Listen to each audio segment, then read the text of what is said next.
Alright, so yan. So, hello guys, what's up? Magandang araw po sa inyo lahat. So, mga kababayan ko nga po pala dyan sa Pilipinas po, magandang araw po sa inyong lahat. At sa araw na ito nga po pala ay January 1 po, 2024 po mga Lodi. So, yan.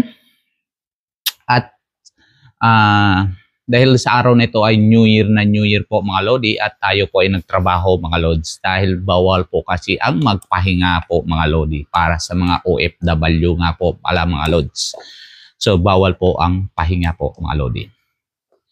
So pwede po tayo magpahinga mga Lods pero kung talagang naghahanap po tayo ng pera bawal po talagang magpahinga. Also bago po tayo magdadaldal mga Lods. So ayan. Sa araw na ito nga po pala mga Lods, bago po natin umpisahan to, nais ko lang po sabihin para sa mga bago nga po pala dito sa channel na ito, huwag niyong kalimutan mag-subscribe po sa channel na ito at pindutin yung notification bell sa baba po para lagi kayo updated sa mga susunod na video na ina-upload ko. At sa araw na ito mga Lodi, ang i-repair po natin, kung napapansin nyo, may tatlo po tayong deep fryer po dito mga Lodi. So yan, bale tatlo po yung deep fryer po natin mga Lods. And ito, tad-tad po yung kanyang wire mga Lods. Ayan. Tad-tad na po yung kanyang wire mga Lodi. At okay, yung kanyang dulo ng thermostat at auto cut off po mga Lods. So wala na po mga Lodi. Okay, itabi na po natin po mga Lodi. And ito, dahil mayroon po siya auto cut off at sa kanyang thermostat mga Lodi. Ayan. So bale, ito ang i-repair po natin. Itong isa mga Lods, wala na po kasi siyang plug top mga Lods. O maaari po natin testing, ilalagay yung plug top. And yung kanyang switch parang patay na rin po mga Lodi. So yan, hindi po tumutunog yung switch mga Lodi. So itabi na rin po natin ito. At itong isa po mga Lodi, kompleto po siya mga Lods. So bali ito na lang po ang ite-testing po natin mga Lodi. Right, so yan. Umpisaan na po natin. Right, so yan mga Lods. Bali, testing po natin itong isang deep fryer po natin mga Lodi. Naitabi na po natin yung dalawa para hindi po gaano sa gabal po sa ating maliit na lamesa po mga Lods. So yan. So nasaksak ko na po mga Lodi. Ayan. Nasaksak ko at nai-on ko na po mga Lods. At ito po yung kanyang switch po ng ating deep fryer po mga Lodi. Okay. Pag ipapatong po natin sa kanyang tray, ito po yung napipindot po ng tray mga Lods. Ayan. And dito po yung ating thermostat mga Lodi. Thermostat at auto cut off po mga Lods. And ito yung indicator light po mga Lodi. O kaya pilot lamp mga Lods. So yan, pag pindot po natin mga Lodi. Okay, pipindot ko ng on yung kanyang switch. Okay. Kung naririnig nyo, pinipindot ko mga Lods. Pero hindi po umiilaw yung kanyang light. At ito po, nasa 300 na po yung ating thermostat mga Lodi. Nakaset na po tayo sa 300. Dito po yung kanyang starting mga Lods. And nasa 300 na po siya mga Lods. Kung hahawakan ko mga Lodi. Ayan. Hahawakan ko yung kanyang heater po mga Lods. Hindi po talaga siya iinit. At ayan po. Nakapindot po ako dito sa kanyang switch mga Lods. Ayan. So hindi po siya umiinit mga Lods. Nahawak ko po yung heater. So ayan. Galin po natin mga Lods. Okay, bubuksan na po natin. Okay.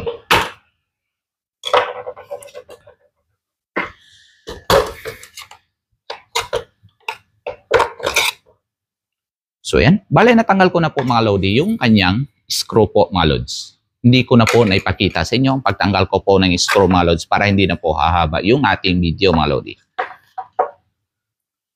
So yan. And kung napansin nyo mga Lods, dito sa wire po yung nanggagaling po sa source po natin mga Lods. Papunta sa neutral terminal po ng ating heater mga Lods. Ayan, putol po mga Lods. Ayan, sunog po siya mga Lodi. Okay. Kaya po siya hindi umiilaw po mga Lods. Yung ating pilot lamp at hindi umiinit yung ating heater. Okay, higpitan lang po natin ng konti yung ating screw po sa heater mga Lodi. Alright, so yan. Okay, bali dudugtong lang po natin mga Lodi. Ang nangyari po pag ganito po kasi mga lodi, nag-overheat po siya mga loads dahil maluwag po yung dugtungan mga loads.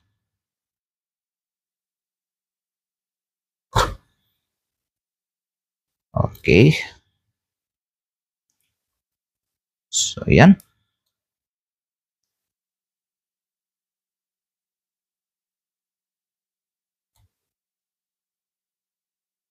Okay mga lods. At habang binabaklas ko to mga lods, yung wire niya mga lods. Okay.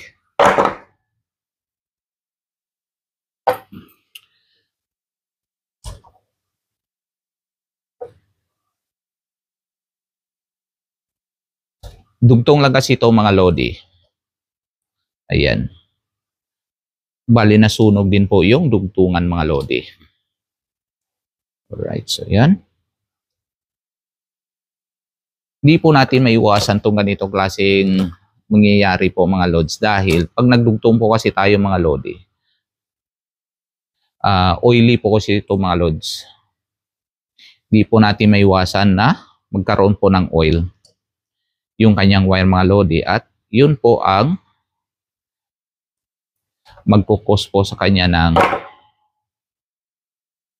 tawag nito lost contact mga lodi.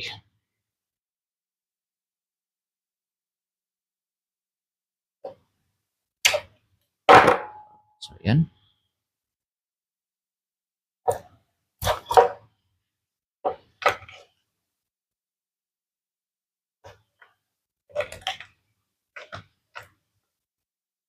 Okay, habaan na po natin yung pagdugtong po natin mga lodi. Okay, yan.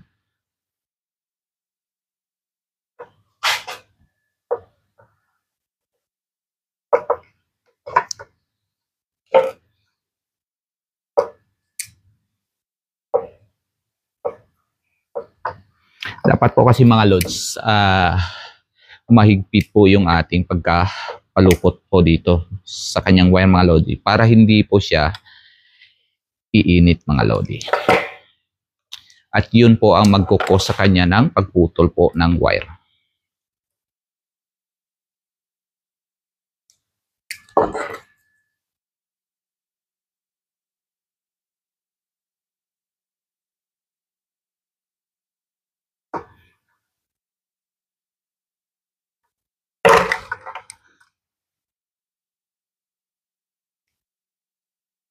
Okay, siguro naman tamang higpit na po yun mga lodi. Ayan, ito. Ito po yung papunta sa kanyang indicator light po mga lodi. O kaya pilot lamp po mga lods.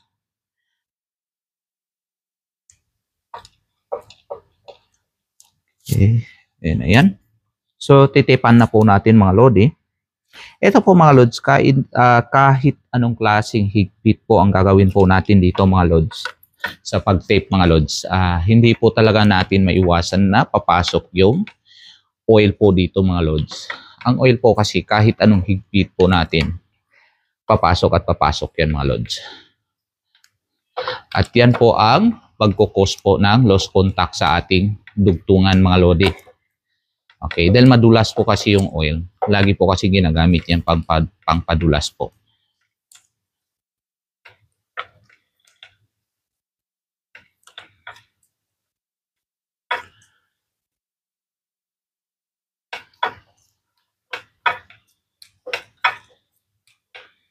Okay, yan. Pinapawisan na po ako mga lods dahil yung electric fan po kasi, malaki pa kasi ang electric fan na gamit ko mga lodi at kung ihaharap po, at kung ihaharap ko po sa akin mga lodi, at baka tutunog po ng, magkakaroon po ng effect po yung sa ating microphone po mga lodi. Ayan.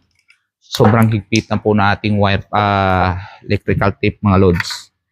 Ayan, natanggal po yung ating switch.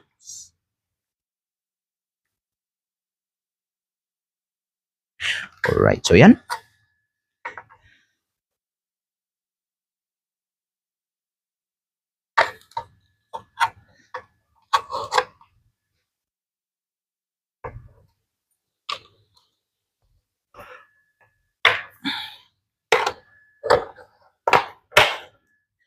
Okay, so yan mga lods.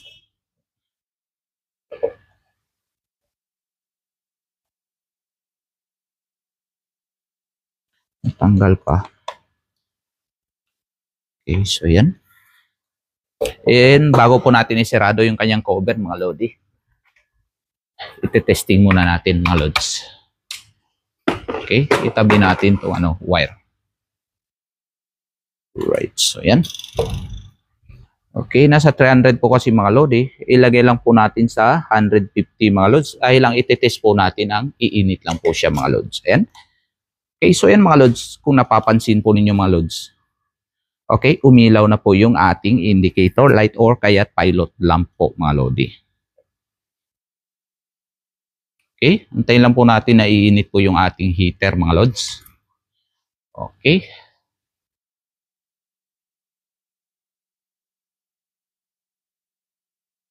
Okay. Okay, ayan, mainit na po siya mga lodi. Ayan, napapansin ko na po na may usok na po na lumalabas mga lods. Okay, so yan. Ayan mga lods, mga lodi, palakas na po yung usok po mga lods dahil tumataas na po yung init po ng heater po mga lods. Alright, so yan mga lods.